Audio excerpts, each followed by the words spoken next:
Samuel Rivera, abogado de profesión, economista de profesión también, ha ejercido cargos públicos y obviamente también ejerce en el sector privado, pero tal vez uno de los aspectos más interesantes es que eh,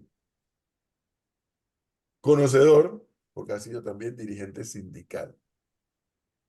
Así que con Samuel Rivera es un panameño con el cual se puede discutir y conversar de varios temas, entre otras razones por la experiencia adquirida. Bueno, y que queríamos invitar a Samuel Rivera porque al inicio de esta semana, Samuel, no sé si nos escuchaste, yo le decía que me encuentro con este oyente y este oyente me dice, necesito que me haga un favor. Ajá, dime. Que le digas a Gonzalo que deje de estar repitiendo eso de que no se le permite al pensionado seguir trabajando porque cobra un cheque como pensionado, o comúnmente dicen jubilado, pero la palabra tengo entendido que es pensionado, y puede seguir trabajando. Porque la impresión que me da, dice este oyente, la impresión que me da lo que dice Gonzalo es que a ese pensionado le están dando como una dádiva y que como te la están dando no tiene derecho a trabajar. Y lo que no se dice es que lo que ese pensionado recibe es la plata que él mismo ha ahorrado, porque se la han descontado de su salario. Porque ese es el concepto de la pensión. Determinada número de cuotas, determinada edad, tú decides si tú comienzas a retirar eso que a ti te descontaron por X número de años. Que no es lo mismo el jubilado. El jubilado sí le cuesta al Estado, como los comisionados de policía, ¿no? Que se jubilan a los 40 y tantos años de edad con el último salario, o como el resto de la policía también. ¿A dónde estriban estas diferencias, Samuel, para empezar a hablar de estos temas? Bueno, también saludos a Gonzalo, que diariamente lo escuchamos con sus opiniones, como lo permite la Constitución de la República. Flor, que está de vacaciones. Melissa, creo que también está de vacaciones. Bueno, primero hay que saber que el contexto del pensionado por vejez de la Caja de Seguro Social ha sufrido unas variantes y además el derecho del trabajo del pensionado por vejez ejercido a través de nuestra Corte Suprema de Justicia, que se han dado varias demandas en favor de que el pensionado por vejez, mal denominado jubilado, pueda seguir laborando. O sea, nosotros creemos en la Constitución para unas cosas y para otras no. Entonces creemos en el Estado de Derecho para unas cosas y para otras no. Pues la Corte Suprema de Justicia ha dicho que el pensionado por vejez tiene el derecho del trabajo a seguir laborando. Eso ya está finiquitado por ese lado. Pero ver el tema de las pensiones del Seguro Social no lo podemos ver solamente como usted mismo dice, hace años, a la película de hoy. Nosotros tenemos que transportarnos a todo lo que ha venido pasando al país. El trabajador que llega a pensionarse por vejez con 240 cuotas, 57 años mujeres, 62 años hombres, empieza a partir de 60%. El problema de las pensiones de Panamá es un problema netamente estructural y de la Caja de Seguro Social no puede ir divorciada del problema estructural del empleo en Panamá. Por ejemplo, aquel ser humano que laboró toda su vida con un salario mínimo, vamos a poner 500 balboas, se va a pensionar con el 60% de ese salario, de esa pensión. Entonces, ahí es donde nos estriban los problemas de las pensiones, porque las pensiones bajas se basan en salarios bajos. Por ejemplo, si nosotros buscamos las estadísticas oficiales, los salarios o los porcentajes de salarios más altos que hay en Panamá, o que de los salarios que apuntan en porcentualmente más altos, están entre 700 y 800 balboas. En el futuro, ¿qué tipo de pensiones vamos a tener? Con todas estas situaciones, la evasión a la Caja de Seguro Social, la no declaración de las cuotas, la poca inversión, porque muchas veces, y aquí invito a Gonzalo, que maneja muy bien la parte financiera, revisemos la ley 51 de la Caja de Seguro Social. Dice que el país puede invertir, la Caja de Seguro Social puede invertir recursos en desarrollo nacional. Yo me pregunto, ¿cuánto invirtió la Caja de Seguro Social en la ampliación del canal? Cero. ¿Cuánto invirtió la Caja de Seguro Social ante los corredores? Cero. ¿Cuánto invirtió la Caja de Seguro Social en las macroobras, o que se le denominan de otra manera, al desarrollo nacional? Cero. Pero sí fuimos a buscar préstamos fuera del país, posiblemente hasta con nuestra propia plata, financiamos esos préstamos de afuera y la Caja de Seguro Social, la inversión en hipoteca es de 3 millones al año, cuando tiene una amplia diversificación de las inversiones, pero las inversiones ahí son pocos los resultados que dan. Entonces, nosotros no, sí, hay personas que dicen que las posiciones, que subamos la edad de jubilación, subamos la cuota, pero eso no es el único camino, ni tampoco es mirando el día de hoy, sino tienes que ver en retrospectiva qué es lo que está pasando en él. Por lo tanto, el caso de las pensiones por vejez, que usted le llama jubilaciones a los comisionados, sí los paga la caja, pero son reembolsados permanentemente solamente la caja funciona ahí como pagador y el gobierno nacional traslada o cancela eso oportunamente a la Caja de Seguro Pero Social. ahí yo Entonces, tengo una duda, don Samuel, en ese mismo orden de ideas. Tengo entendido que la jubilación como término, como contexto, es la acción o es el acto de toda persona, hombre o mujer, del retiro tras una larga data de trabajo, y ese retiro viene acompañado de una pensión. O sea, la jubilación va anexada a la pensión, que es el pago mensual que hace por los años de servicio. correcto. En Panamá, el pensionado o jubilado, ¿por qué es diferente? No hay ninguna diferencia. Es que aquí no existe el tema de jubilación. Es un término que se ha venido manejando, pero porque el ente regulador de la jubilación es la Caja de Seguro Social y habla de pensiones por vejez, pensiones por invalidez. Entonces, ese término de jubilaciones no existe en el ámbito de las pensiones o el ámbito del tema del mal llamado jubilado, porque el jubilado o aquel pensionado de la policía también es un pensionado por vejez, porque su ley plantea que a partir de 25 años de servicio, él pasa a esa pensión o esa denominada jubilación, y una vez que cumple la edad, regresa al sistema de pensiones de la Caja de Seguro Social. Pero hay una diferencia que nunca se nota entre, bueno, ¿por qué un policía tiene que pensionarse o jubilarse a los 25 años de servicio? Porque no es lo mismo ustedes o yo o un mortal cualquiera que esté en una oficina y no tenga un trabajo como lo de un policía, que tiene un desgaste mayor. Entonces, todas esas cosas, tal vez hay que revisarlas sin ninguna duda, pero es una Samuel, situación. es un privilegio. Esa ley, porque es una ley especial, es un privilegio que se le da a ellos. Pues terminas a los 40 y tantos años de edad, 46, 47 de edad, retirado de la policía, jubilado de la policía, y todos los gobiernos, por alguna razón que yo no entiendo, los contratan de una vez jefe de seguridad del ministerio tal o de la institución tal. Pero eso es otra cosa ya. 3, Pero eso es 4 mil, otra 5 cosa. mil dólares. Pero O sea, eso es para mí otro es un tema. fenómeno. O sea, Porque si estamos hablando de la pensión o de la jubilación, se supone que ese pensionado debe quedar fuera del mercado. Porque la Constitución le permite seguir trabajando, pero ya ese privilegio se lo da un ministro o un director de una institución a decir, bueno, tú al final estás cobrando una pensión alta por el momento hasta que llegue a tu sistema de pensión. ¿Cómo es posible que te traigo acá a laborar y a ganar 3 o 5 o 6 mil dólares? Que a todas luces eso no le cae bien a la población. Porque la población dice, espérate, ¿cómo es que este tipo se pasó 25 años laborando? Ahora se jubila con su último salario y ahora resulta ser que le dan un puesto en el gobierno con una cantidad de recursos que lo puedes dividir en 3 o 4 salarios para personas que no tienen salario. Ahí donde está, digamos, de alguna manera rompimiento de algo que debe ser real. Entonces, Pero eso...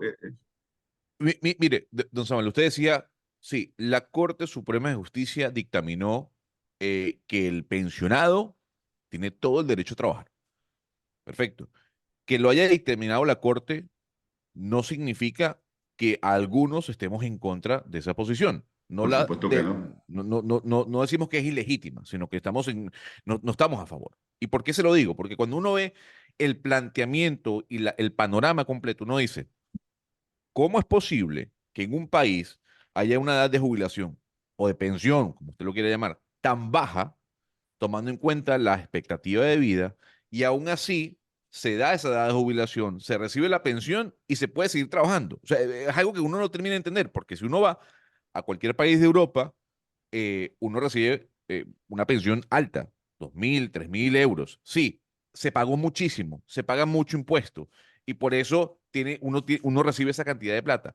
La pregunta es, ¿no hay una mezcolanza, no existe una tergiversación de el sistema pensional en Panamá? Edad de Eh, jubilación baja, posibilidad de trabajo post jubilación o pensión. lo que pasa es que, Gonzalo, el tema, compararnos con Europa, es muy difícil porque la situación de nuestro país versus Europa, algunos países europeos, la atención de la seguridad social también tiene un nivel de alta calidad. Entonces, esa comparación por allá no va. Entonces, quiere decir, vamos a suponer el ejemplo. El trabajador que se jubila con 800 balboas, si tú lo multiplicas por el 60%, él se estaría pensionando por vez de 480 balboas. Ni siquiera con esa pensión, él puede contribuir al pago 100% de la canasta básica de alimentos. Aquí damos por fuera alquiler, energía eléctrica, agua y otros servicios sociales que él determina. Entonces, no podemos decir, bueno, es que el trabajador que son las mayoría, ojo, porque las pensiones de más de 1.500 balboas son el mínimo, las mínimas cobradas por los trabajadores que han contribuido a ese sistema. Entonces, la gran masa de trabajadores y trabajadoras que cobran pensiones bajas es producto de la vida del trabajo que han tenido ganando salarios mínimos.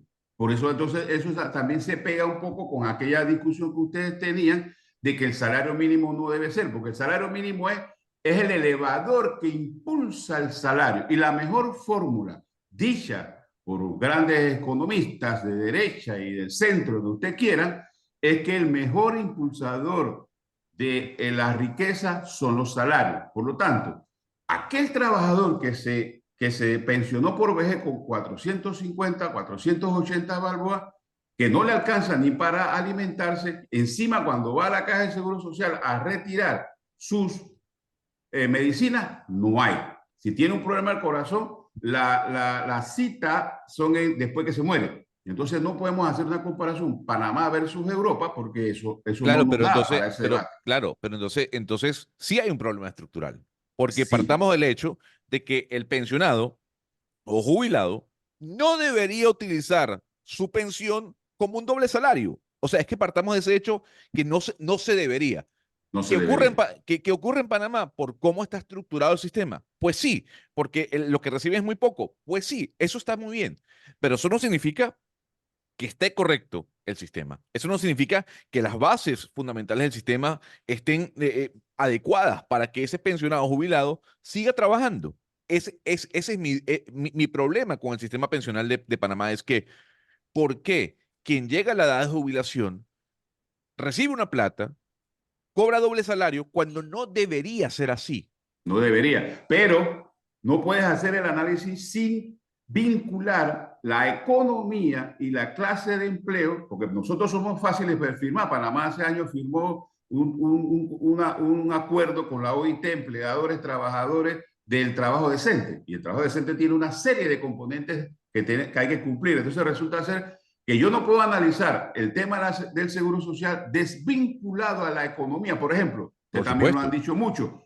dicho mucho, el tema del 45-50% del trabajo informal. Y hoy día el peligro que hay es que antes, hace 5, 7 años no había pocos trabajadores en empresas privadas trabajando informalmente. Ojo, ojo con eso, porque sí es cierto, hemos tenido toda una historia de altos porcentajes de trabajo informal, pero ahora se acumula en empresas formales trabajadores laborando de manera informal. Eso, y con el cambio de estructura de las pensiones de vejez que se dio en el año 2005-2006, también peligra, porque antes lo que sostenían a los pensionados por vejez era la cantidad de trabajadores que debía ser 10-1 y se ha venido reduciendo significativamente porque esa liberación que se ha venido dando en el empleo perjudica no solamente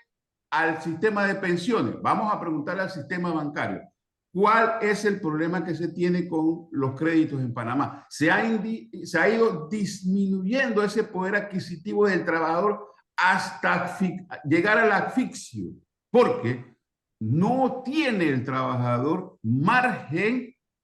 Preguntan las casas de vivienda, han tenido que bajar las mensualidades, inclusive cuando el trabajador pide una vivienda, a veces los bancos miran para un lugar, para otro lado, para decir, no te la acepto, porque hay muchas viviendas vacías y necesita el mercado tener generación de consumo. Por ejemplo, pues eso todo el mes de diciembre, y que aquí no estoy llamando al consumismo, porque eso es otro problema que tiene la sociedad panameña, que andamos detrás del consumismo y ese no es el camino. Entonces, esto es un problema estructural. Por ejemplo, y yo escucho a Edwin mucho decir eso y yo creo que es el fondo del asunto.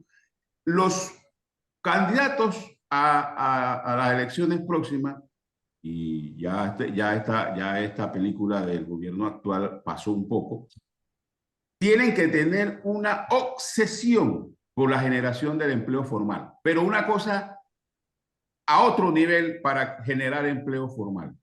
Y buscar alternativas, inclusive que aquellos trabajadores que están en el sector informal, ver cómo se incorpora, inclusive y esto no es una situación que yo lo vengo diciendo hace muchos años, que el trabajador informal decida, o yo quiero entrar al sistema de seguridad social solamente para la atención de enfermedad, o quiero entrar solamente a la atención de pensionados, porque eso es un problema, porque fíjense, ¿de a dónde nació el programa 100 a los 60? ¿De dónde? Yo he recibido muchos trabajadores, muchísimos trabajadores, que cuando van ahí como escuché a Edwin, que le estaban preguntando en qué empresa trabajó, muchos trabajadores han ido a gestionar su pensión por vejez y le dicen, no señor, yo tuve uno que trabajó con INADE conmigo y ahora solamente, después de 35 años ahora solamente le aparecen las cuotas que elaboró en INADE. O sea, él no se puede pensionar por vejez. Tiene 57 cuotas y trabajó 35 años. Quiere decir que sus empleadores anteriores, me los dijo, fue este, no le pagaron seguro social. Entonces, se tuvo que implementar para aquellos trabajadores que sus empleadores dejaron de pagarle sus cuotas del seguro social, el 100 a los 60. Y esos programas asistencialistas, populistas, como usted le llama, son programas que han nacido de la irresponsabilidad de cierto sector que no han querido pagarle las cuotas. Samuel, Ahora, el tema, perdón Gonzalo, el no, tema, adelante. ¿cree usted que el tema de la esperanza de vida, el aumento evidente de la esperanza de vida en Panamá pueda tener que ver también con parte de esas reformas que deben hacerse al tema de la caja de seguro social? La esperanza de vida, bienvenida. Bienvenida, la gente lo ve como un problema, no, al contrario. La esperanza de vida es una bendición que creo que todos debemos estar de acuerdo. Claro que sí afecta porque aquel pensionado por vejez que se jubiló a los 62 años y tiene 99, ha cobrado Todos esos años. todos esos años, pero eso es el sistema. Pero el sistema también decía que a cada pensionado por vejez tenían que entrar personas nuevas al sistema de empleo para ir sosteniendo ese sistema. Pero como se cambió en 2006, que entró en vigencia, que se hizo las pensiones por cuentas individuales en alguna parte de la sociedad, toda esa juventud que entró al sistema ni siquiera saben que están en un sistema de cuentas individuales se ven afectados por las pensiones hoy día. Ahora, pero hay una preocupación y yo quiero esta aclaración porque varios oyentes tienen un debate entre sí y yo me uno a ese mismo debate. En Francia se está dando la discusión o se dio la discusión. Emmanuel Macron aguantó las protestas. En Colombia, la reforma pensional se está llevando a cabo. Y gran parte de lo que se dice es, uno, nadie va a hablar de aumento de edad de jubilación porque eso resta votos, pero poco se habla del cambio piramidal en cuanto a la población. Cada Cambio vez, demográfico. exactamente, cada vez hay personas mayores que jóvenes. Y esto porque se ha reducido la tasa de natalidad. Es una realidad. La gente hoy en día no quiere tener hijos como lo querían tener hace 20 o 30 años. Sí, es un problema. Eso es un problema que va a cambiar todo el sistema pensional. Claro. Y dirán algunos, bueno, pero es que los jóvenes van a seguir pagando y pagando y pagando sobre las personas que ya acumularon su edad de jubilación. ¿Usted cree que este tema que hay que tocarse el día de hoy? ¿El cambio piramidal de la población en cuanto a edad? Sin duda, no hoy, hace 20 años, porque en el 2006 lo vimos, pero ¿cuál ha sido la política frente al tema demográfico de la variación de esa pirámide que usted dice que es absolutamente cierto? Por eso es que cuando hablamos del agua, no podemos hablar solamente del agua lluvia, tenemos que hablar en el contexto de todo lo que afecta a la producción de agua natural. Y cuando hablamos de estos temas, no podemos separarnos de ese tema que usted plantea. ¿Cuáles son los cambios demográficos que ha tenido el país en los últimos años? ¿Cuál es la política? Porque usted escucha por ahí, a ustedes que les gusta poner ejemplos europeos, por ahí Italia, algunas poblaciones de España, Francia, han ofrecido a América Latina, hey, véngase, Grecia, véngase, América Latina, acá nosotros los acogemos gratis, sin visa, entre aquí, y lo primero que le dicen, empieza a producir niños. Esto el término así muy rápido, pero sí es cierto, la situación demográfica afecta los sistemas de pensiones en cualquier país del mundo. Entonces, eso hay que poner atención y al tema de educación, ustedes también lo tocan mucho. Pero yo no me puedo separar del tema de educación. Primero, generalizar, eso es un error. Segundo, no podemos seguir hablando del tema de educación cuando nosotros no tenemos las herramientas adecuadas. Yo siempre pongo el ejemplo pero porque lo viví, el tema de la capacitación profesional. Vamos a las escuelas públicas profesionales, técnicas, no tienen ni destornillador. Entonces, ¿qué va a salir de ahí?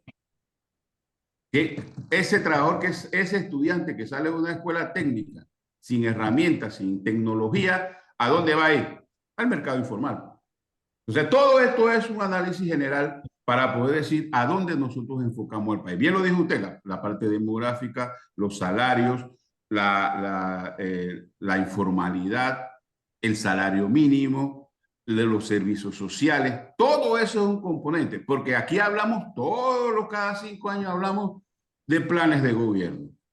Aquí ese término, esa situación no, vamos a hablar de programas de desarrollo nacional. Eso es lo que tenemos que hablar y ver cómo vamos sacando todos esos programas que no tienen retorno. Por ejemplo, la inversión en educación. Y también hay que elaborar más, porque yo siempre escucho, tal institución está pidiendo más plata y quiere más plata y le hicieron recorte. Ah, pero cuando tú vas a ver la ejecución presupuestaria en inversiones, no pasan del 35%.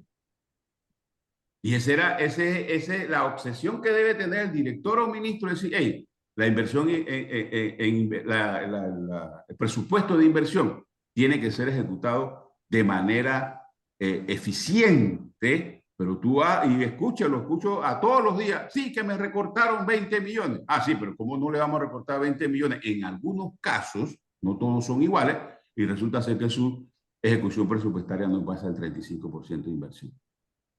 Entonces, don Samuel, explíquele al profesor que tiene el debate conmigo siempre de por qué es importante crear empleo formal. Porque yo sí le he dicho al profesor que la obsesión, no, es que es verdad. Yo creo que no es crear empleo por crear empleo, porque al garete, y vamos a crear empleo y después veremos cómo hacemos para anexar a ese ciudadano al empleo formal. Aquí la obsesión tiene que ser es generar empleos formales. Sí, es correcto. Claro, porque el empleo formal no solamente beneficia al individuo, sino va beneficiando a la sociedad. Beneficia al supermercado, beneficia al banco, beneficia a la vivienda, beneficia a todo el entorno, inclusive al entorno familiar. Entonces tenemos que seguir generando empleo formal. Ah, pero ¿cómo se hace eso? Bueno, ya debió arrancar hace unos años, y ojalá que el próximo gobierno se ponga esa meta, un ICSE en provincias centrales. Porque, ¿qué ha pasado con el interior? Esa venida de personas a la capital a seguir bolsones de pobreza. Bueno, hágalo un ICSE allá, donde esos ICSE pueden generar mano de obra calificada. Hay dos cosas que hay que advertir, o por lo menos yo creo en eso. ¿Es malo que crezca la informalidad? Sí, es malo. Pero entre eso y que no hagan nada, por eso yo digo, no entiendo por qué este tema de los informales. Por lo menos están haciendo un esfuerzo por llevar el pan a su casa. Por lo Sí, menos están pero haciendo un esfuerzo. El tema es cómo creas, cuál es la estrategia y cuál es la política de Estado para la generación de empleo. sí, Eso es. pero ese ¿Cómo la informal, desarrolles? si no tiene una salida a una pensión o no tiene una salida a Claro, atención pero ese es a médica, futuro, Samuel. al futuro se convierte en un problema para la sociedad. Por supuesto, pero en el momento, así, ahora mismo estamos hablando de que hay una cantidad de gente en la informalidad, por lo menos están haciendo el esfuerzo de llevar el pan a su casa. Sí, eso sí es cierto. No esperar a que, y no Pero es que no le esperar a queda que de lleguen a otra los porque sepa 60, sobrevivir. lo vayan a 100 a los 40. Imagínate que el escándalo que sería eso. Ah, sí, pero es que, claro, mientras que la economía, como dice Gonzalo, la generación de empleo formal tiene que seguir profundizándose y verlo del contexto general, no solamente, bueno, por ejemplo, cuando yo iba a Chiriquí a ver los temas de formación profesional, Chiriquí tiene 10 o 15 posibilidades de capacitación para el sector de allá, tierras altas, turismo, agrícola, el centro, todo eso hay que verlo para poder Pero bueno, darle la atención en educación a toda la las población. contradicciones que tiene el señor, porque ahora no quiere que haya informales, pero aplaude que se cierre la mina y que se vayan 7.000 personas para su casa. ¿Quién? Las contradicciones que hay en el discurso.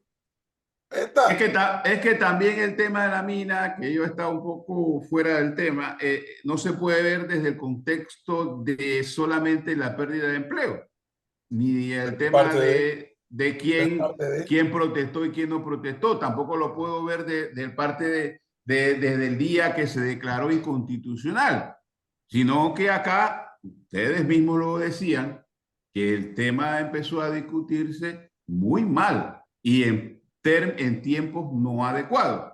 Y cuando ese proyecto entró a la Asamblea, mucha gente, inclusive que no son abogados, decía eso es inconstitucional. Entonces, ¿de qué estamos hablando? Entonces, ese es un tema que al final ya hay una decisión. Algo rápido. Sí, Voy a preguntarle algo, profesor. Algo rápido. nos La vamos. informalidad y el crecimiento de la misma, don Samuel, por falta de las políticas públicas de generación de empleo, de incentivo a la empresa privada, ¿usted cree que también está dada porque en Panamá es muy costoso tener un trabajador formal? ¿Usted cree que eso hace parte de la estructura? A diferencia de lo que pueda pasar en Colombia y en Costa Rica, en donde el trabajador, la mano de obra es mucho más económica, aquí nos cuesta más. Entonces, quiere decir que Haití debiera tener cero desempleo. No, no, no, por eso le Entonces, pregunto, si es un motivo. no es un motivo. Es un lloriqueo que históricamente han tenido algunos empleados del sector empresarial, porque cuando uno habla con los grandes empresarios del país, dice eso, para mí no es un problema. Busca ahí en Copa, en empresas grandes, si tienen algún problema con esos costos laborales. Lo que sí hay que construir, seguir construyendo una mano de obra consono a la realidad actual. Porque muchos yo los he escuchado, sí, que la productividad de los trabajadores nos afecta. Ok, vamos a ver la productividad de la empresa. Y para cargar los productos a lo interno de la empresa no tienen un montacarga, lo que tiene es un burro, una persona que te carga los productos a mano. Entonces, ¿de qué tipo de productividad estamos hablando? Entonces, eso es cierto lo que usted dice. digo, no comparto lo que usted dice, no es una limitante, porque hay países que tienen menos costos al empleo, a lo que usted plantea, y tienen margen de desempleo mucho más alto. Por ejemplo, el crecimiento económico versus el empleo. Y le dijo un compadre mío, amigo de Edu, le dijo a un ministro, no confunda la hinchazón con la gordura. Entonces, a veces cuando nos llenamos la boca de decir que Panamá crece y crece y crece, entonces eso tiene que ir con su a ir disminuyendo los porcentajes de su empleo y al final eso no ocurre. Y si esas fueron las limitantes, porque también escucho otros decir, copiando discursos, hay que eliminar el código de trabajo. ¿Cuál artículo no le gusta para saber? ¿Cuál artículo? Dígame uno que le impida a usted contratar a trabajadores. O sea, ahí está, creo en la Constitución, creo en las leyes, pero quiero desaparecer el Código de Trabajo y bajar los costos. Bueno, es que ya lo tenemos. Por ejemplo, en la Panamá Pacífico, las horas extraordinarias en los 3 turnos, diurno, nocturno y mixto, se paga 25% sobre el recargo sobre la hora extraordinaria. Acá, fuera de las Panamá Pacífico, tenemos que se paga 25, 50 y 75% de recargo sobre la jornada ordinaria. Y ya ahí se hizo en Panamá Pacífico una baja del tema de las horas extraordinarias. Entonces, hay, porque hay lugares donde hay leyes especiales que permiten tener costos menores para emplear personas. Bueno, don Samuel Rivera, muchas gracias, muy amable. Muchas gracias, profesor, y a ustedes, Sí. gracias. Buen Hasta día. luego.